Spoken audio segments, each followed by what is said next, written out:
আগামী 10 থেকে 15 বছরের মধ্যে তাদের ক্ষমতা খর্ব হবে, পৃথিবী ডিসেন্ট্রালাইজ হবে, মাল্টিপোলারাইজেশন হবে, রাশিয়া তার ক্ষমতা ব্যাকআপ করবে।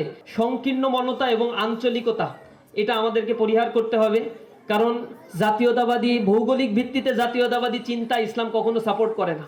আপনারা দেখেছেন গত 2 দিন গাজায় যে হত্যাযজ্ঞ পরিচালনা করছে সন্ত্রাসী জায়োনিজম, আমেরিকার প্রত্যক্ষ মদদে বাগেরহাট ফোরামের উদ্যোগে আয়োজিত আজকের এই চমৎকার ইফতার মাহফিলের উপস্থিত সম্মানিত অতিথিবৃন্দ, একান্ত প্রিয় উপস্থিতি, আসসালামু আলাইকুম রহমতুল্লাহি ওয়া বারাকাতুহু।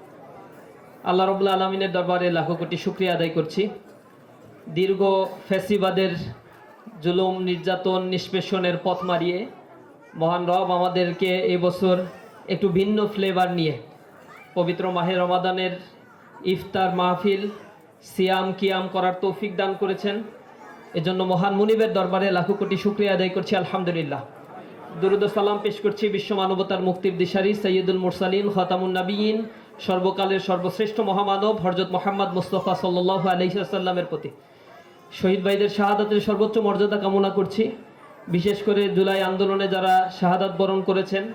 এবং বর্তমানে আপনারা দেখেছেন গত 2 দিন গাজায় যে হত্যাযজ্ঞ পরিচালনা করছে সন্ত্রাসী জায়োনিজম, আমেরিকার প্রত্যক্ষ মদদে, তারা একদিনেই প্রায় 1000-এর কাছাকাছি মানুষকে তারা হত্যা করেছে, যার মধ্যে প্রায় 200-র মতো শিশু রয়েছে, সেখানে নারীরা রয়েছে। এবং নির্বিচারে ঘুমন্ত অবস্থায় অ্যান্টিব্যালাস্টিক মিসাইল নিক্ষেপ করে, ক্ষেপণাস্ত্র নিক্ষেপ করে মানবতা বিধ্বংসী যে অপকর্মগুলো এই তথাকথিত মানবতার ধ্বজাধারী এই জায়োনিস্টরা করছে, আল্লাহ রাব্বুল আলামিনের কাছে দোয়া করছি যারা এখানে শহীদ হয়েছেন, প্রায় 50,000-এর কাছাকাছি শাহাদাত বরণ করেছেন এখন পর্যন্ত, তাদের সকলের জন্য আল্লাহর কাছে দোয়া করি আল্লাহ রাব্বুল আলামিন যেন তাদেরকে শাহাদাতের সর্বোচ্চ মর্যাদা দান করেন। গাজাবাসীর জন্য আমরা সমবেদনা জানাই, বিশ্ব মুসলিমদের প্রতি আমরা উদাত্ত আহ্বান জানাই। আজকে বিশ্ব বিবেক আজ মরে গিয়েছে। আজ যে হত্যাযজ্ঞ চালানো হচ্ছে, ইসরায়েলের আশেপাশে যে মুসলিম দেশগুলো রয়েছে তারা যদি একতাবদ্ধ হতো, একটা হুঙ্কার দিত এবং তাদেরকে বয়কটের ঘোষণা দিত, তাহলে এই ক্ষুদ্র রাষ্ট্র, অবৈধ এই রাষ্ট্রটি এত হত্যাযজ্ঞ চালানোর কোনো সাহস পেত না। কিন্তু মুসলমান আজ নপুংসক হয়ে যাওয়ার কারণে, নিজেদের উদরপূর্তি করার জন্য নিজেদের ভোগ বিলাসিতায় মত্ত হয়ে যাওয়ার কারণেই আজ তাদের এই দুরবস্থা, দুর্দশার মধ্যে তারা নিপতিত হয়েছে। আল্লাহ রাব্বুল আলামিন যেন উম্মাহের কনসেপ্টকে লালন করে আমাদের জীবনকে গঠন করার তৌফিক দান করেন। আমরা আজকে যারা এখানে উপস্থিত হয়েছে, নির্ধারিত একটা ভূখণ্ডে আল্লাহ রাব্বুল আলামিন আমাদেরকে জন্মগ্রহণ করিয়েছেন। নিঃসন্দেহে এটা রবের বড় করুণা।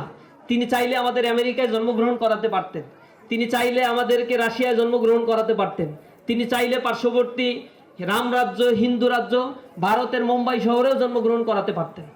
সেখানে না করিয়ে আল্লাহ রাব্বুল আলামিন দয়া করে বাংলাদেশকে আমাদের জন্য বাছাই করেছেন, আবার তার মধ্য থেকে বাগেরহাটের মতো একটি পুণ্যভূমিকে আমাদের জন্য বাছাই করেছেন। এটা আল্লাহর প্রতি আমাদের না চাওয়া একটা বড় অনুগ্রহ আল্লাহ রাব্বুল আলামিন আমাদেরকে দান করেছেন।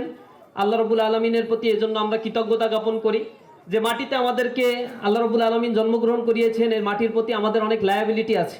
আল্লাহ রাব্বুল আলামিন যেহেতু অনুগ্রহ করেছেন, এই মাটিকে চাষাবাদ করার দায়িত্ব, এই মাটির মানুষগুলোকে ইসলামের দাওয়াতগুলো পৌঁছে দেওয়ার দায়িত্ব আমাদের উপর। এই কাজটা আমরা নিজেদের জায়গা থেকে আমরা সর্বোচ্চ ত্যাগ দিয়ে করার জন্য চেষ্টা করব। দ্বিতীয়ত হচ্ছে সংকীর্ণ মনতা এবং আঞ্চলিকতা, এটা আমাদেরকে পরিহার করতে হবে, কারণ জাতীয়তাবাদী ভৌগোলিক ভিত্তিতে জাতীয়তাবাদী চিন্তা ইসলাম কখনো সাপোর্ট করে না। কিন্তু নিজের জমির জন্য, নিজের ভূখণ্ডের জন্য মায়া মোহাব্বত এটা প্রতিটা মানুষেরই থাকে, আল্লাহ রাসূলের ছিল। রাসূল যদি আকাবার শপথে তিনি সাহাবীদেরকে উদ্দেশ্য করে মদিনায় না বলতেন, মদিনার ওই অধিবাসীদেরকে যদি না বলতেন যে আমি তোমাদের সাথেই থাকবো, তোমাদের সুখ এবং দুঃখ হবে আমার সুখ এবং দুঃখ, তাহলে রাসূল করিম সাল্লাল্লাহু আলাইহি সাল্লাম মক্কা বিজয়ের পরে মক্কায় থেকে যেতেন। তার কমিটমেন্টের কারণে তিনি মাত্র 19 দিন থেকে হয়তো মদিনায় চলে গিয়েছেন, কিন্তু তার ভূখণ্ডের জন্য তার মন কাঁদে, তিনি এটাকে ভালোবাসতেন। নিঃসন্দেহে আমাদের যে এলাকায় আমাদের জন্ম হয়েছে, এই এলাকায় আপনারা জানেন যে 4টা জায়গায় 4টা আসন রয়েছে, 4টা আসনেই আমাদের ক্যান্ডিডেট রয়েছে এবং আগামীর নির্বাচন বাংলাদেশের এক নতুন মেরুকরণ হতে চলেছে। যদিও ইতিমধ্যে অনেক বেশি কনস্পাইরেসি জাতীয়, আন্তর্জাতিক এবং আমাদের ভৌগোলিকভাবে শুরু হয়েছে, দিনের পর দিন প্রতিদিনই রাজনৈতিক সিনারিওগুলো পরিবর্তন হচ্ছে। হঠাৎ হঠাৎ করে অস্থিতিশীল অবস্থা তৈরি করার জন্য ফ্যাসিবাদরা এখনো পর্যন্ত ওত পেতে আছে। তাদের কাছে অর্থের কোনো অভাব নাই। 234 বিলিয়ন ডলার শুধুমাত্র পাচার করেছে। আর দুর্নীতি এবং ব্যবসা বাণিজ্য লুটপাটের যে স্বর্গরাজ্য তারা করেছে, এই crore crore million million dollar তাদের হাতে রয়েছে। এই টাকাগুলো তারা খরচ করছে। কখনো সংখ্যালঘু ট্রাম্প কার্ড তারা ব্যবহার করে, কখনো আনসার বিডিবিকে এখানে রাস্তায় নামায়, নানাভাবে মিডিয়া কুয়ের মাধ্যমে সেনাবাহিনীর একটা অংশকে তারা এখন আবার প্রভাবিত করে এই দেশের মধ্যে অস্থিতিশীল অবস্থা তৈরি করার জন্য চেষ্টা করছে। এই জায়গা থেকে সবাইকে সতর্ক থাকতে হবে।